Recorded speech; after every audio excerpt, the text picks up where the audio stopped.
दोस्तों, क्या आप जानते हैं कि भारत का सबसे अच्छा दोस्त कौन सा है और आखिर किस दोस्त ने भारत के लिए क्या क्या किया है? वो कौन सा दोस्त देश है जिसकी सुरक्षा की जिम्मेदारी भारत के कंधों पर है? भारत के दुश्मनों की जब भी बात आती है तो पाकिस्तान और चाइना का नाम अव्वल नंबर पर आता है। लेकिन आज हम बात करेंगे भारत के दोस्तों के बारे में। भारत आज एक ऐसा देश है जो दुनिया की नजर में है, क्योंकि भारत तरक्की की राह पर हर दिन एक नया कदम रख रहा है। चांद पर पहुँचने से लेकर सूरज का मुआयना करने तक, मंगलपुर मिशन भेजने से लेकर टेक्नोलॉजी तक, ऐसी कई ख्यातियाँ भारत ने अपने नाम की है जो विदेशी कंपनियों सहित कई देशों को भी भारत से दोस्ती करने पर मजबूर कर रही हैं। हालांकि ये तो वक्त की मांग है, लेकिन लिस्ट में कुछ ऐसे भी दोस्त हैं जो लंबे समय से भारत के हमराही रहे हैं। भारत के 5 सबसे अच्छे दोस्त कौन से हैं और किस तरह के हैं, इनके भारत से संबंध जानने के लिए वीडियो को एंड तक देखें। पर वीडियो को शुरू करने से पहले चैनल को सब्सक्राइब करना ना भूलें और बेल आइकॉन प्रेस करें। रशिया। दोस्तों, जैसे सुदामा और श्री कृष्ण की दोस्ती को याद किया जाता है, ठीक वैसे ही मॉडर्न जमाने में रूस और भारत की दोस्ती की मिसालें दी जाती है। आलम यह है कि तकलीफ चाहे जितनी भी बड़ी हो, दोनों एक दूसरे के साथ खड़े हुए नजर आते हैं। साल 1971 तो आप सभी को याद ही होगा, जब भारत और पाकिस्तान आमने सामने थे। दोनों ही देशों की जंग में पाकिस्तान जैसे छोटे देश के लिए अमेरिका जैसे कई बड़े देशों ने समर्थन जताते हुए भारत पर हमला करने की पूरी तैयारी कर ली थी। लेकिन उस वक्त यूएसएसआर यानी वर्तमान के रूस ने इन सभी महाशक्तियों को पीछे कर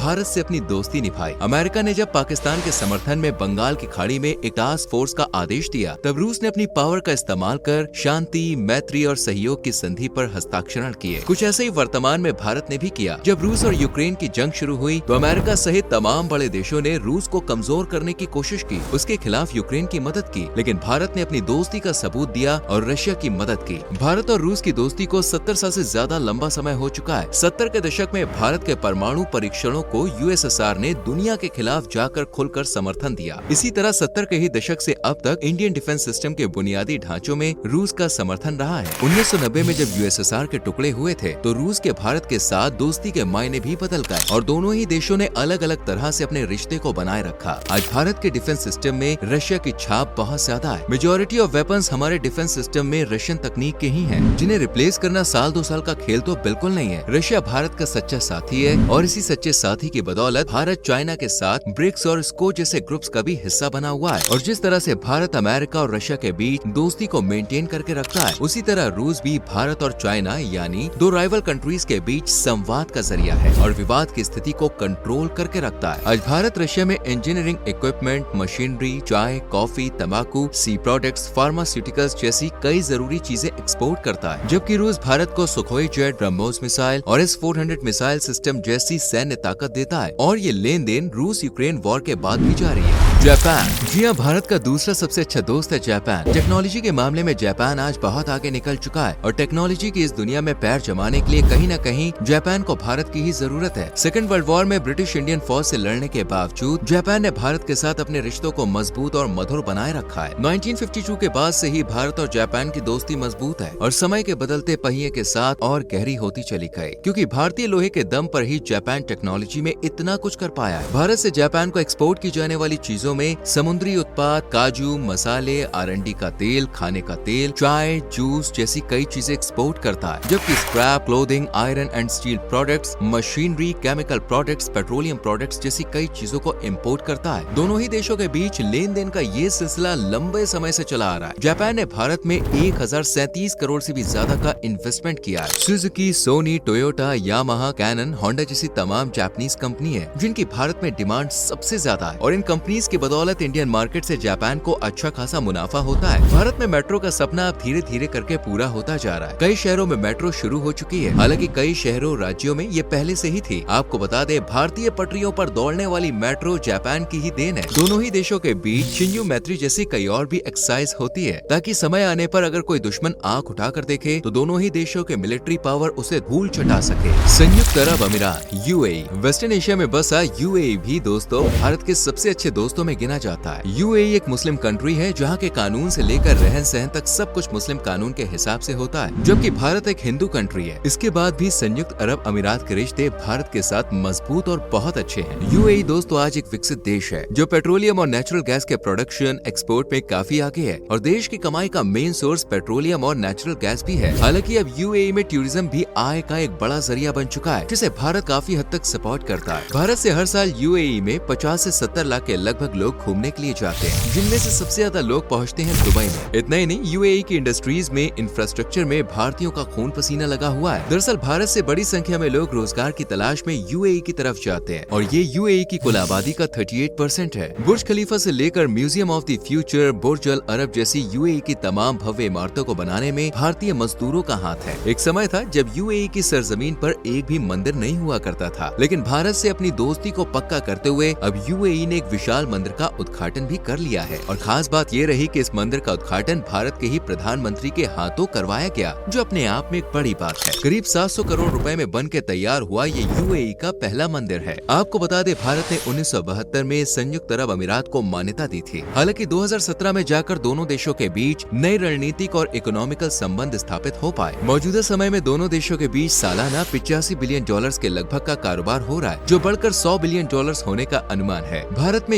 यूएई 11.67 बिलियन डॉलर्स के लगभग इन्वेस्ट करता है। साल 2014 में प्रधानमंत्री बनने के बाद 2015 में नरेंद्र मोदी जी ने यूएई की यात्रा की, जबकि 1981 में इंदिरा गांधी जी भी यूएई का दौरा कर चुकी हैं। हालांकि पीएम मोदी 2023 तक कुल 7 बार यूएई की यात्रा कर चुके हैं। इजराइल, अब हम बात करने जा रहे हैं इजराइल की, जो रशिया के बाद भारत का दूसरा ऑल टाइम सबसे बड़ा डिफेंस पार्टनर रहा है और दोनों ही देशों की दोस्ती लंबे समय से बदस्तूर जारी है। आज इजराइल युद्ध क्षेत्र में खड़ा है और फिलिस्तीन सहित ईरान जैसे देश का सामना कर रहा है और इस मुश्किल घड़ी में भारत इजराइल के साथ है। इजराइल दक्षिण पूर्व भूमध्य सागर के पूर्वी तट पर स्थित है, जिसके उत्तर और उत्तर पूर्व में लेबनान और सीरिया, पूर्व में जॉर्डन, दक्षिण में अकाबा की खाड़ी और दक्षिण पश्चिम में इजिप्ट मौजूद है। 22,145 वर्ग किलोमीटर में फैले इस देश की राजधानी है जेरूसलेम। बीते लंबे समय से ही इजराइल के पड़ोसी देश उसके दुश्मन बने हुए हैं। हालांकि इस मुश्किल घड़ी में भारत इनडायरेक्ट वे में ही सही, लेकिन इजराइल के साथ है। इतिहास पर गौर करें तो 1992 तक भारत और इजराइल के बीच किसी भी तरह के संबंध नहीं थे, लेकिन फिर सोवियत संघ का टूटना, पाकिस्तान की गैर कानूनी घुसपैठ जैसी कई ऐसी घटनाएं हुई कि भारत और इजराइल की दोस्ती शुरू हो गई और 1992 से भारत और इजराइल के बीच दोस्ती का एक नया दौर शुरू हुआ। 17 सितंबर 1950 को भारत ने इजराइल को ऑफिशियली मान्यता दी। हालांकि ऐसा करके वो कई देशों की आंखों में खटका भी, लेकिन भारत ने अपने कदम पीछे नहीं हटाए। 1992 में इजराइल के साथ भारत के राजनीतिक संबंध स्थापित हुए और तत्कालीन प्रधानमंत्री नरसिम्हा राव ने इजराइल के साथ स्ट्रेटेजिक अलायंस शुरू करने की मंजूरी दे दी। भारत की तरफ से पहली बार इजराइल के दौरे की बात करें तो 2015 में पहली बार राष्ट्रपति प्रणब मुखर्जी इजराइल पहुंचे थे। इसके ठीक 2 साल बाद जुलाई 2017 को भारत के प्रधानमंत्री नरेंद्र मोदी इजराइल पहुंचे और फिर 2018 में इजराइल के प्रधानमंत्री बेंजामिन नेतन्याहू भारत यात्रा पर आए। इजराइल के एक सीनियर अधिकारी ने यात्रा से पहले कहा था कि इजराइल ने tourism, technology, agriculture and innovation जैसे क्षेत्रों में 68.8 मिलियन डॉलर्स का इन्वेस्ट किया है। आपको बता दें, डिफेंस में भी भारत इजराइल की दोस्ती नजर आती है। भारत में यूज होने वाले सर्विलेंस ड्रोन्स इजराइल से ही लिए जाते हैं। इतना ही नहीं, दोनों देशों मिलकर बराक मिसाइल डिफेंस सिस्टम भी तैयार कर चुके हैं। इजरायली एयर डिफेंस सिस्टम और लेजर गाइडेड बॉम्ब्स और गन्स जैसे कई तरह के इजरायली वेपन्स इंडियन आर्मी इस्तेमाल करती है। सबसे खास बात जो भारत और इजराइल की दोस्ती को प्रूव करती है वो ये है कि इजराइल भारत को इन वेपन्स को देने के साथ साथ इनकी टेक्नोलॉजी भी भारत के साथ शेयर करता है, जो अपने आप में बहुत बड़ी बात है। इसी दोस्ती की बदौलत अरब इजराइल कॉन्फ्लिक्ट के वक्त भारत ने इजराइल का साथ दिया था। वहीं इजराइल ने भी कारगिल युद्ध के दौरान भारत को बड़ी संख्या में हथियार सप्लाई किए थे। कुल मिलाकर दोनों की दोस्ती काफी मजबूत है। भूटान,